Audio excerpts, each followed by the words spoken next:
stuff from thegoodride.com. We have our guest reviewer, Dallas, here, helping us out. We went and tried out the Burton Day Trader today. You can see it, a little bottom sheet for you. So this is Burton's free ride all mountain snowboard. It's supposed to be good in any snow condition, whatever you want. It is a directional, tapered snowboard, and it has flat in the middle and rocker.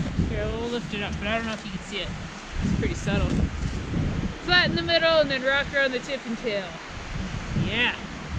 And yeah, do you want to talk about it, or should we just go through, or I can do it first? Sure, I'll talk about it. It was a really fun board to ride. Little tricky to turn on, like bumpy type stuff. If you're trying to get through moguls, it's when it got really little slow to get through that. Choppy. But as far as like if you just want to go fast and carve and go straight and bust through like some chunky stuff, really good for that. Pretty stable. Yeah, that directional really helps to like bust through. You do not sink in it.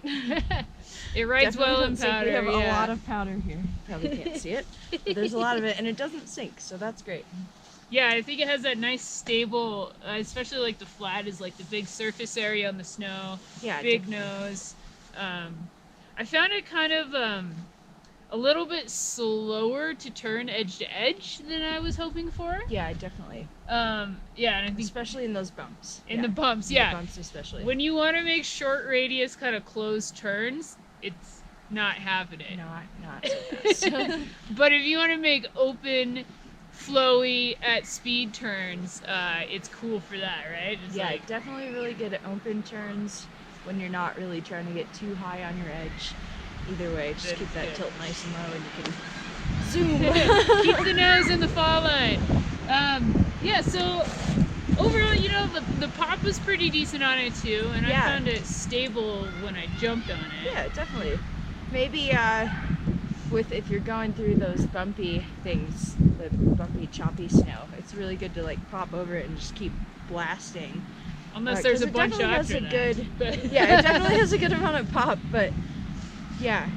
And it's stable when you land. Yeah, definitely. But it's just not very nimble. Yeah. Maybe, I think was what I would say. Yeah. Switch was okay.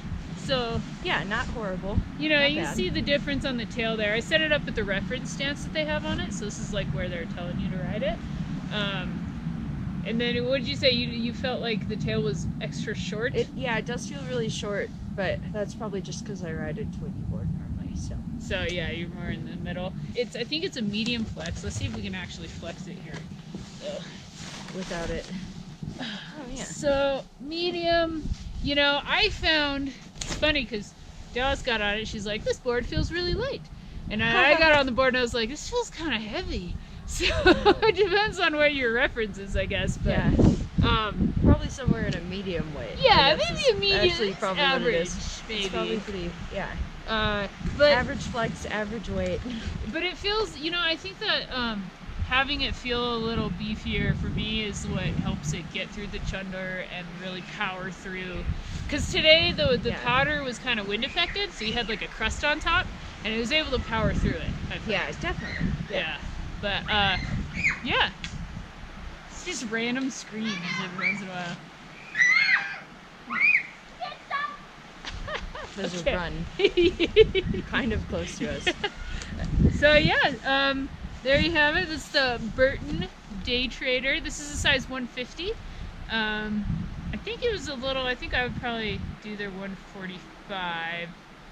I thought the 150 was pretty good. That's a good size. I felt good on it. Yeah, it was a good size for you. Yeah. It was a little tiny big for me, but I was able to do it. So, yeah, there you go. It's a Day Trader. Woo-hoo.